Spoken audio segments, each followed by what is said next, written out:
नमस्कार दोस्तों, स्वागत है आपका हमारे चैनल उत्तराखंड टूर में। इस वीडियो के माध्यम से हम आपको उत्तराखंड के 4 धाम में से एक गंगोत्री धाम के बारे में बताएंगे। तो चलिए शुरू करते हैं। गंगोत्री उत्तराखंड के 4 धाम में से एक है। यह अत्यंत सुंदर और भव्य है। इसकी सुंदरता देखने के लिए यात्री यहाँ पर देश विदेश से आते हैं। यहाँ आकर वह भरपूर लुत्फ उठाते हैं। यहाँ की सुंदर वादियों की हवाएं और नदियों से निकली लहरों की हल्की हल्की आवाज़ सुकून देने वाली होती है। अब बात करते हैं गंगोत्री मंदिर के बारे में। गंगोत्री धाम माँ गंगा का जाना माना तीर्थ स्थल है। यह भारत के प्रसिद्ध तीर्थ स्थलों में से एक है। यहाँ पर माँ गंगा का आशीर्वाद लेने के लिए बहुत बड़ी संख्या में लोग देश विदेश से कई हजारों किलोमीटर की दूरी तय करके यहाँ माँ गंगा के धाम में आशीर्वाद लेने के लिए पहुँचते हैं और उनका आशीर्वाद पाते हैं। कहा जाता है भगवान शिव जी ने इस स्थान में माँ गंगा को अपनी जटाओं में धारण करके गंगा नदी को धरती में उतरने की मदद की थी। यह धाम उत्तराखंड के उत्तरकाशी जिले में स्थित है। उत्तरकाशी उत्तराखंड के 2 मंडल गढ़वाल मंडल और कुमाऊं मंडल में से एक गढ़वाल मंडल में स्थित है। पुराणों में गढ़वाल मंडल को केदारखंड और कुमाऊं मंडल को मानसखंड कहा गया है। यह धाम भागीरथी नदी के तट पर स्थित है। भारत का सबसे पवित्र और धार्मिक नदी गंगा को उसके प्रथम चरण में भागीरथी कहा जाता है। इसका स्रोत गंगोत्री ग्लेशियर में गौमुख नामक स्थान से है। यह धाम समुद्री तल से 3415 मीटर की ऊंचाई पर स्थित है। यह मंदिर काफ़ी ऊंचाई में होने की वजह से यहाँ का मौसम काफ़ी ठंडा और बारिश वाला रहता है। यहाँ सर्दियों में बर्फबारी रहती है और यहाँ का तापमान 0 डिग्री तक चला जाता है। अब बात करते हैं मंदिर के पट खुलने और बंद होने की। मंदिर के पट अप्रैल के अंत में या मई के पहले हफ्ते में खुलते हैं और इसके बंद होने का समय अक्टूबर के अंत में या नवंबर की शुरुआत में होता है। यह मंदिर सर्दियों में बंद रहता है।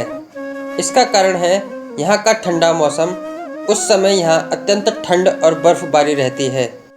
मैं आपको भागीरथी नदी के बारे में एक जरूरी बात भी बता दूँ। भागीरथी नदी उत्तरकाशी जिले से निकलती है और अलकनंदा नदी जो कि चमोली जिले से निकलती है, वह दोनों देवप्रयाग में जाकर मिलती है। तब इनसे देश की सबसे पवित्र पूजनीय नदी गंगा नाम से जाना जाता है। गंगा नदी उत्तराखंड से निकलती है और बंगाल की खाड़ी में जाकर मिलती है। अब बात करते हैं भागीरथी नदी के इतिहास की। कहा जाता है भागीरथी नदी का नाम राजा भगीरथ के नाम पर पड़ा है। उन्होंने घोर तप किया। यह तप का कारण उनके अपने पूर्वजों को श्राप से मुक्ति दिलाना था। उसके लिए उन्होंने गंगा नदी को स्वर्ग से धरती पर लाने का प्रण किया। यह तप सफल भी हुआ। उस समय से गंगा धरती में बह रही है और कई जीव जंतुओं का उद्धार कर रही है। अगर आप गंगोत्री धाम आ रहे हैं तो कुछ जरूरी बात को ध्यान रखें। पहला, मौसम की जानकारी लेनी चाहिए क्योंकि यह पहाड़ी क्षेत्र है। बरसातों में यहाँ लैंडस्लाइडिंग बढ़ जाती है और कई बार रोड टूट जाती है। बरसातों के समय जाना रिस्की होता है। दूसरा, यहाँ ठंड बहुत ज़्यादा होती है। यह क्षेत्र काफ़ी ऊंचाई में है, इसलिए यहाँ ठंड बहुत होती है। आप अपने गर्म कपड़े लेकर चलें। तीसरा, यह पहाड़ी मार्ग है। कई लोगों की गाड़ी में सफ़र करते समय तबीयत खराब होती है, तो आप अपने साथ सरदर्द और उल्टी की दवाई भी रख सकते हैं। अब बात करते हैं गंगोत्री धाम जाने के मार्ग की। आप देश के किसी भी हिस्से से जा रहे हैं तो आपके उत्तराखंड में पहुंचने के बाद उत्तरकाशी तक पहुंचने के 2 विकल्प हैं। पहला है देहरादून मसूरी मार्ग से और दूसरा है हरिद्वार ऋषिकेश नरेंद्रनगर मार्ग से। गंगोत्री धाम की दूरी देहरादून वाले मार्ग से 240 किलोमीटर है और हरिद्वार वाले मार्ग से 280 किलोमीटर है।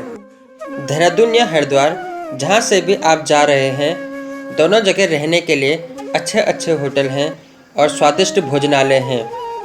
यहाँ मेडिकल सुविधा भी उपलब्ध है। यहाँ एक दिन रुककर आप घूमने जा सकते हैं। यहाँ बहुत सुंदर सुंदर टूरिस्ट स्पॉट्स हैं। ऋषिकेश जाकर आप एडवेंचर स्पोर्ट्स का लुत्फ़ भी उठा सकते हैं। देहरादून या हरिद्वार तक पहुँचने के लिए आप फ्लाइट, ट्रेन या बस से जा सकते हैं। फ्लाइट से आपको जॉलीग्रांट एयरपोर्ट में छोड़ा जाएगा, जो कि ऋषिकेश और देहरादून दोनों के बीच में है। इसके अलावा आप ट्रेन या बस दोनों में से किसी से भी जा सकते हैं। देहरादून या हरिद्वार से आप पब्लिक ट्रांसपोर्ट में जा सकते हैं, या तो अगर आपको बुकिंग में जाना है तो उसकी सुविधा भी उपलब्ध है। आपको गंगोत्री तक पहुंचने में लगभग 6 घंटे तक लग सकता है। इस वीडियो में इतना ही। यह वीडियो यहीं समाप्त करते हैं। अगर आपको कोई डाउट या कोई क्वेश्चन हो तो आप कमेंट बॉक्स में जाकर कमेंट कर सकते हैं।